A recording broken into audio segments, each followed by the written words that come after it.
You know, I mentioned Emmy, my friend, Trish Gillespie, and I've only met her on the phone, but, you know, on Facebook and stuff, and seen her some of her stuff, but they gave her an Emmy for that, for what she did. The fire took her. And it's amazing. It's just absolutely amazing. She was with Yellow Belly Productions, film productions out in Brooklyn. Absolutely amazing. I told her, I said, listen, if I come to Brooklyn, I can do Postmates. Can I sleep on your couch? She actually said yes. I was like, wow, she's Penny Marshall. That's how Mark Wahlberg, he slept on Penny Marshall's couch for a while. But yeah, I'm just so proud. You know, it's just amazing. A friend or someone you met or someone you knew goes off and does that. All right, we're gonna focus. Joy to the earth, the Savior reigns. Let men their songs employ. Rock Hills. All right, 7th delivery, 3.5 miles, 8 minutes, 7-Eleven on arrival.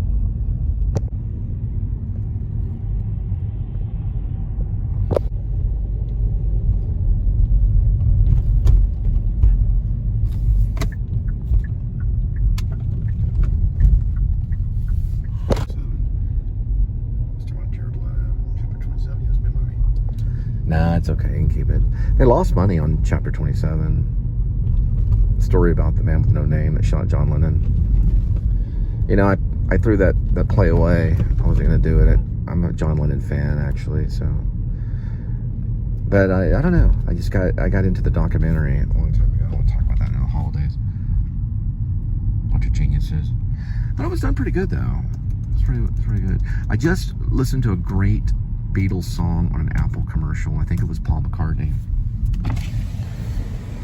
Sometimes I'm tough on, like, was it McCartney or Lennon more of the musician? I'm probably going to go with John Lennon on that. But Paul McCartney was quite the musician. I think he was originally the bass player, wasn't he? He was also played guitar, backup vocals. Look at this setup right here.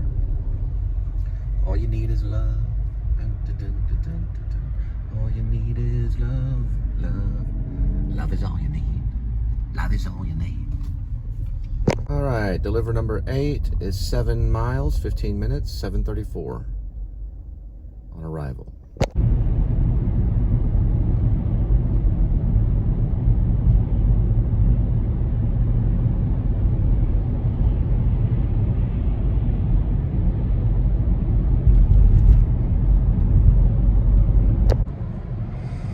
So I think cinematically when I'm vlogging as much as I can. When I can't think cinematically and I'm in, you know, doing something like, let's say, something that has to do with sequencing, or I'm more talking about physical things like opening the door, walking around, and it has to be vlogged at that point, then I just call it woo style. Adam doesn't think where the camera goes.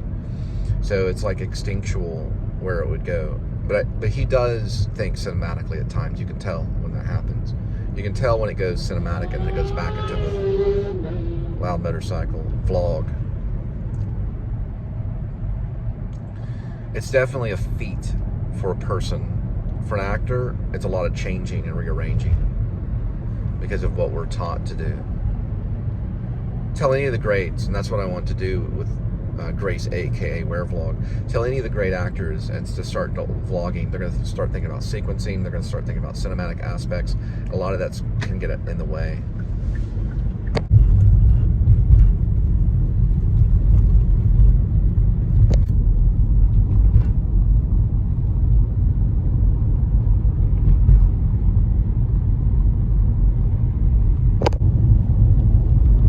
Dealing with probably that's going to be the Trinity right there.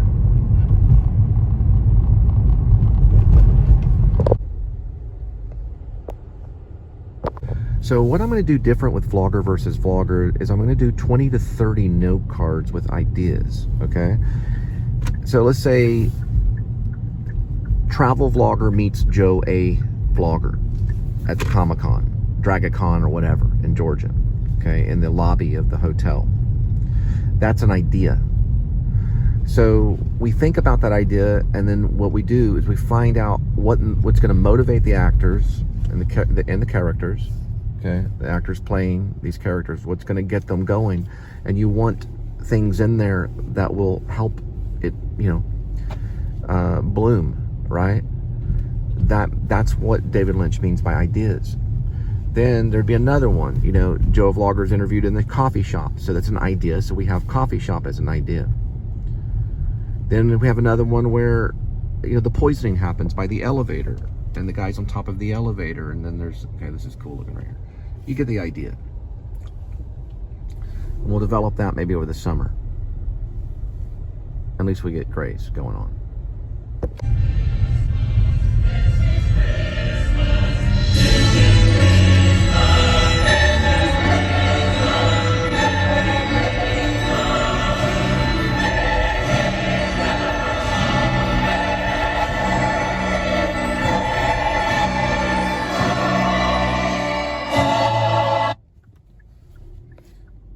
And it takes time. Christmas is a busy time and it's inspiration. And I also had the idea about your love with benefits, with paid, your love with paid benefits.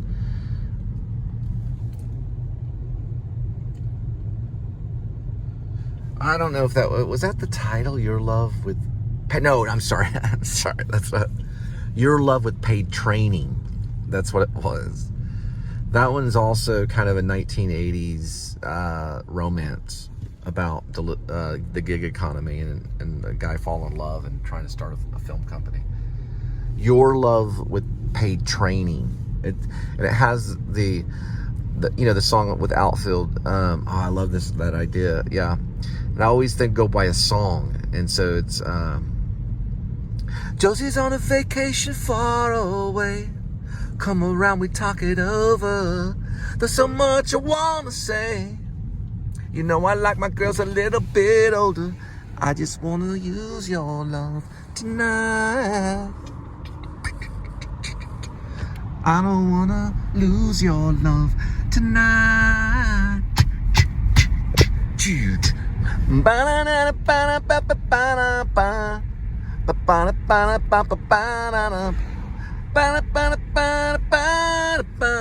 I gotta turn it back on GPS so I can find the modern art museum. La la la la la la la. You know what I mean? So I love the idea on your love with paid training. Just the whole using the original, the Outfield, your love, and that dang guitar in it,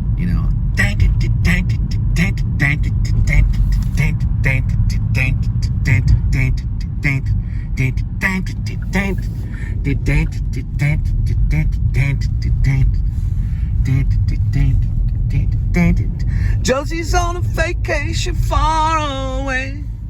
Come around and talk it over. There's so much I wanna say. I like my girls a little bit older. I just wanna use your love tonight. I don't wanna lose your love tonight.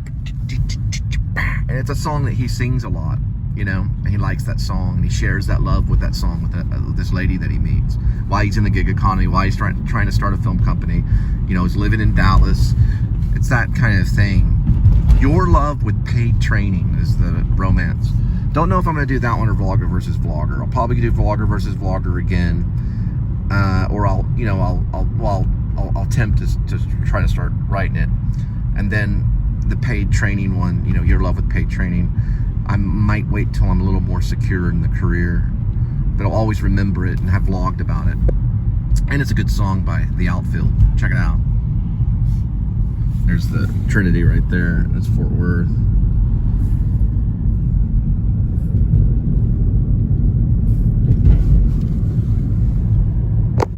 One thing I did observe when I was in the gig economy, doing either Uber or especially like Grubhub, there were men that were also doing the gig economy that would be in their car, and I could tell they were doing it. They were picking up orders and stuff, and they would have Van Halen on, or any song, Journey, and they would be singing the top of their lungs because what they were doing was killing them. But it's ultimate freedom. You have no boss. you're on your own. A computer is like your phone is your boss. It's the app that you worry about. And it's like the first time that they've ever got to try to start a business. And what I think this is going to do for 2030 is the opposite of the Great Depression. I know it sounds crazy, but I think because of the gig economy and so many people are knowing that it's kind of a little bit of a dead end, and you have to learn to think like a business person and start your own business. I think a lot of new businesses are going to start in 2030, and it's going to be a time of riches. You know how like in 1930 was the Great Depression? I think it's going to be a booming time. So I don't know for sure if it's going to do like the whole repeating, because it doesn't really repeat. If you look in the 1830s, okay, that was like a time of independence. That's when Texas was like its own country, kind of. It still is, but the 1830s were not like the 1930s. And the 1930s were mostly caused by the Dust Bowl. The 1930s were caused by the Dust Bowl. And that was a devastating thing. I don't think we're that stupid as agriculture. I don't think we're that stupid as farmers. We're not going to have another Dust Bowl. It was a physical thing. It was a thing of nature that caused the Great Depression. It was coming out of nature. And the Dust Bowl was a big problem. I don't think we're going to have that again. So we're going to be able to sustain ourselves. We're going to be able to start business in the 2030s. And I think it's going to be a better time, even though I had these dreams and these nightmares. But maybe I had to have those nightmares and dreams about the 2030s to know that it's going to be it's going to get better. I think things are going to get better. I really do. Because of these independent jobs, and people are going to be starting their own business, and we're going to be booming. It'd be like the 20s, the 30s will be. The 2030s will be like the 1920s. It'll be time of booming generation. All right, guys. Next delivery, number 9, 3.2, 7 minutes, 8:10 on arrival. So I just want to say, ultimately, the Men Too movement is also a sacrificial movement. We are paying tribute and respect to the Me Too movement, which is a female movement. And I think it's going to be there to protect guys, because not everybody's as smart as the next guy, and there's a lot of things, like immediately it would go to protect Johnny Depp, what happened in court. I'm glad he got through that. It's going to protect all kinds of stuff. I don't want to talk about the bad guys right now, because I learned from the direction of Francis Ford Coppola, there's Cassavetes right there, that with Francis Ford Coppola, he always focuses on positive things and direction, right? Don't focus on the negative things. Bring up the positive and the good things. And I think the courtroom disaster that went on with Johnny Depp and Amber Heard, I was rooting for Johnny Depp. He was drugged in court by her. And in the Me Too movement, yes, women have been taken advantage of on the couch audition. It's almost happened to me when I was in Hollywood. And I think we need a Men Too movement. Not out of Fight Club, we're not talking about David Fincher's Fight Club, We're not doing weird things with soap, I'm talking about guys that are kind of innocent. Like Daniel Johnston, for example, he went to a kind of, not really an early grave, but I think may have needed the Men Too movement. And I don't know his connection with things, but he was kind of a saint, And this is about honoring the Lord and being respectful and knowing that we're men and that we should be family men in any form, with or without kids. You can still shoot for family. You may have a pet. That's a family. Linda and I have a family. We have Edmund Tuxedo, Scratchy Cassavetes. he earned a new name. He's been scratching lately. It's scratched her legs and stuff like that. I have to put antibiotic stuff on her legs sometimes because he'll scratch her because he gets nervous. He's just a nervous cat. He's a stray cat.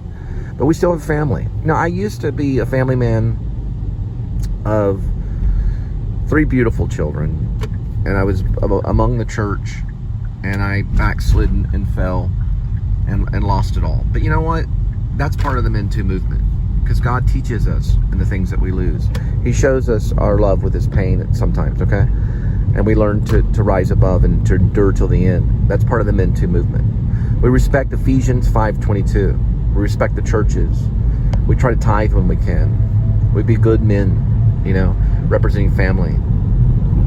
And if we can prove that you tried to be a good man and you tried to protect your family, whatever it may be, whether it be a cat or a hamster, or let's say, you know, a dog, or let's say 5 kids, you know, and a dog, and a beautiful woman, you can still belong to the Men Too movement, because you can reach out and help some of the single men that fall in that way. You can always help people. The idea behind the Men Too movement is help. It's to help others, ultimately. Is to be helpful in every way. And to love nature and love people. And always be on the side of peace. To be princes of peace. To learn to be peaceful in every way. I think that's what they are. Anyway, that's what I want to say. Beautiful tree right there.